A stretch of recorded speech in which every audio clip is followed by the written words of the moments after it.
heading to a nice location so I can tell you guys the top 5 things that I love about my Kawasaki Vulcan S.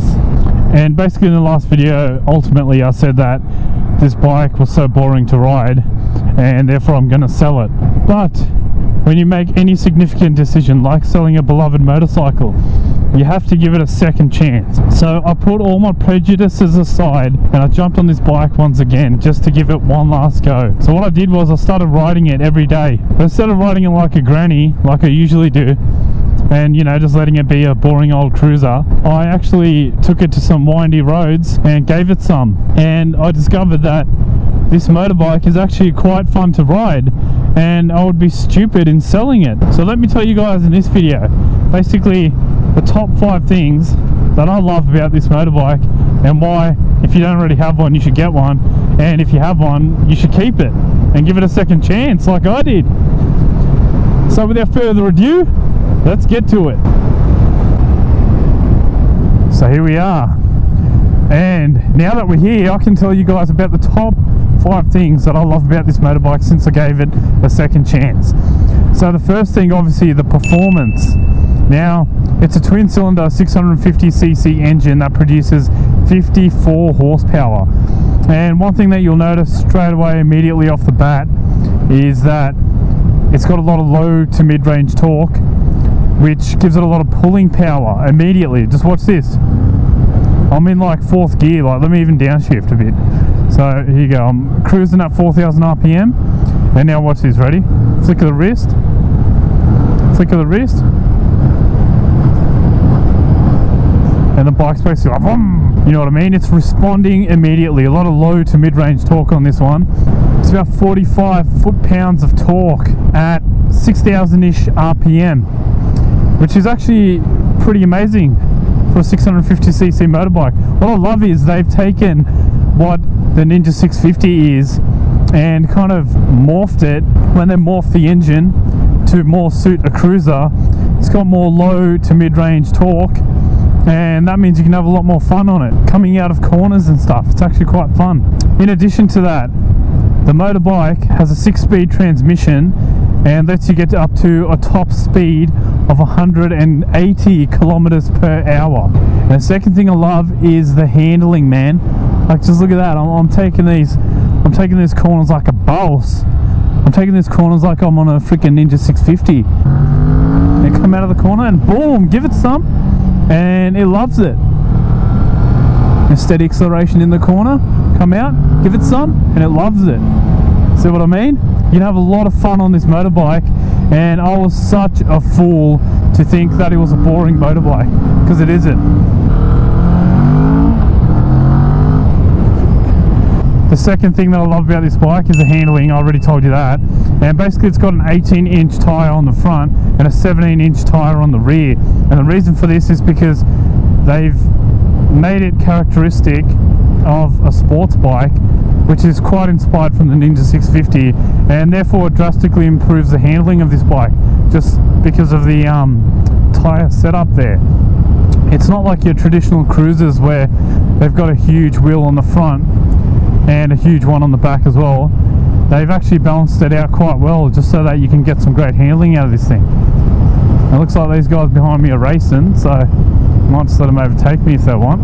Guys in a Porsche. Yep.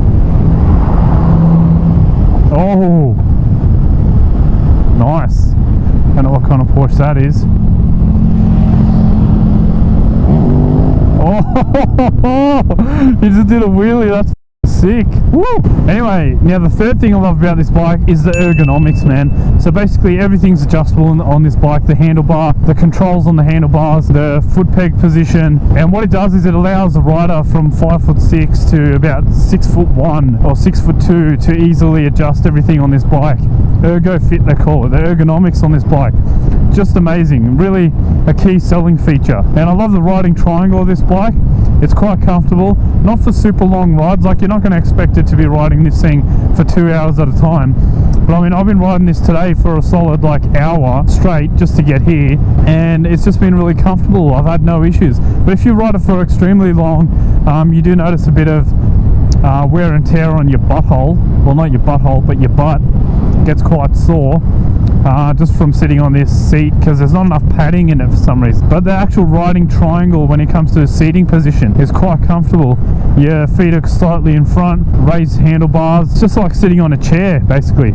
You got your feet in front of you and your ass backwards. And the fourth thing about this bike I really love is the first thing that attracts you to the bike. Just how you get attracted to a beautiful woman or handsome man, whatever your inclination is there. This motorbike has some great looks, and I know that's subjective, but I'm sure that most people would agree that it's a good looking bike. It just looks like a really relaxed, sleek cruiser that has been merged with a sports bike. Yet, although it's sleek, it's got a quite buff appearance to it. It looks pretty buff and strong and thick. And now the final, fifth thing that I really like about this bike. Oh shit.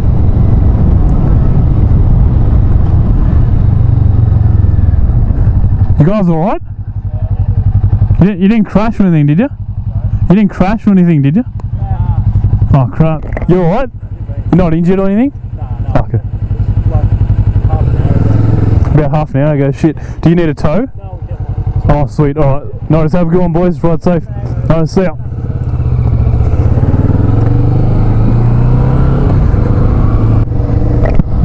Jesus Christ, poor blokes. And that's why you got to be careful around here in these parts.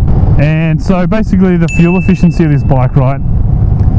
I got about 300 kilometer range. If I want to ride conservatively and save fuel, I can get up to about 350 kilometers, I believe, maximum.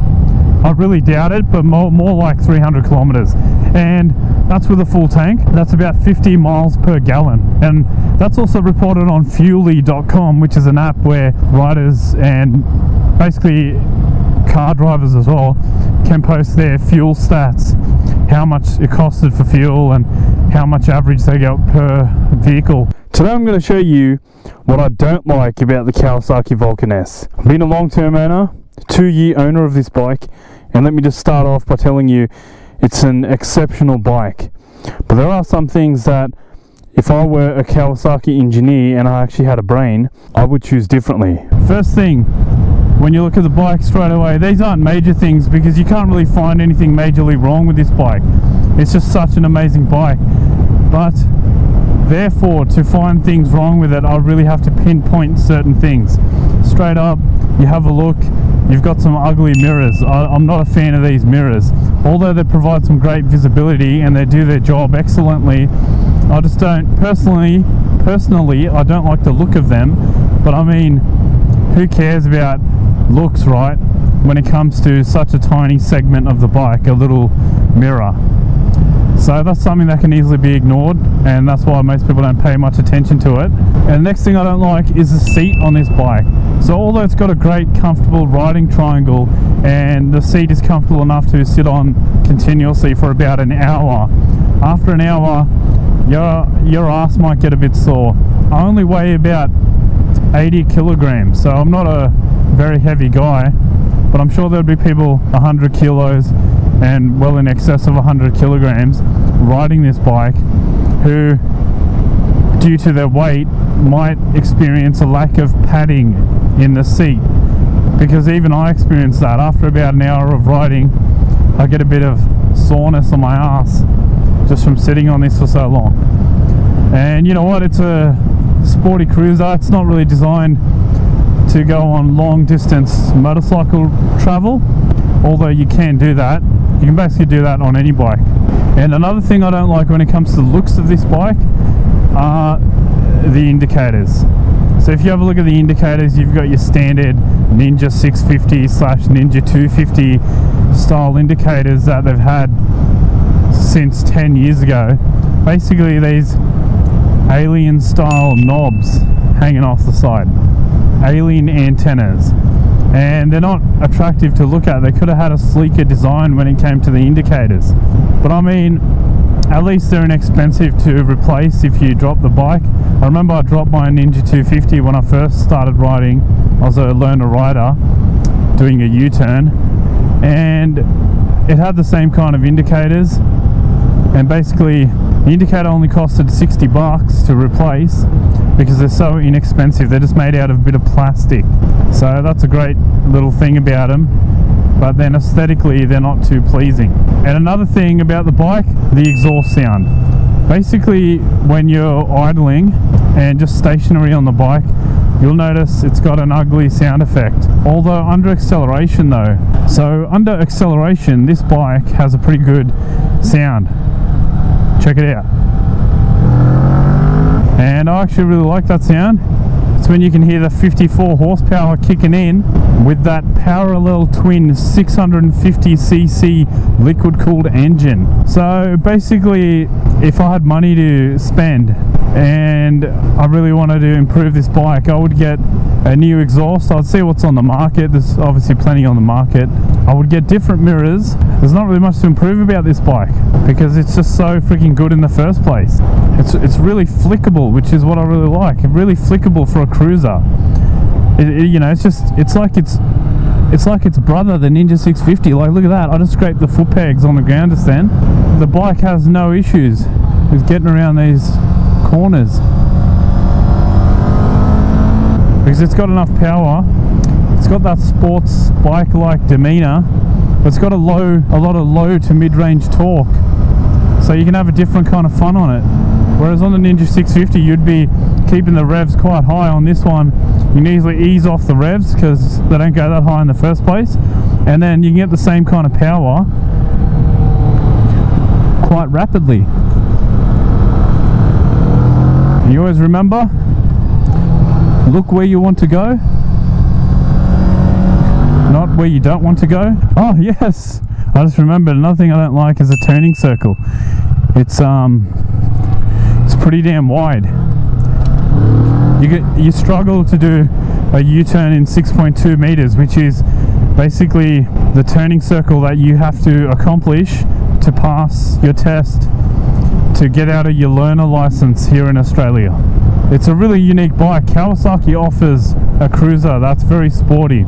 To date, there is not another company that offers any kind of cruiser that is light, nimble, produces decent horsepower, and is very sporty. So in summary, other than the subjective thing of appearances, mirrors, ugly mirrors in my opinion, ugly indicators, front and rear, and the wide turning circle, I don't think there's anything you could say that's negative about this bike. If you want to cruise a bike but you still want to be able to come down and hit the twisting roads and just have a lot of fun, then obviously this bike is for you. And it offers a lot. It offers that highway cruisability, yet offers that nimble sports bike character. Whoa! I don't know if you guys saw that. There was a freaking car down like in the forest, rotting away. Anyway guys, if you enjoy my videos and you want to check out my future videos, there'll be plenty more on the Kawasaki Vulcan S. Make sure you subscribe and I'll catch you on the next one.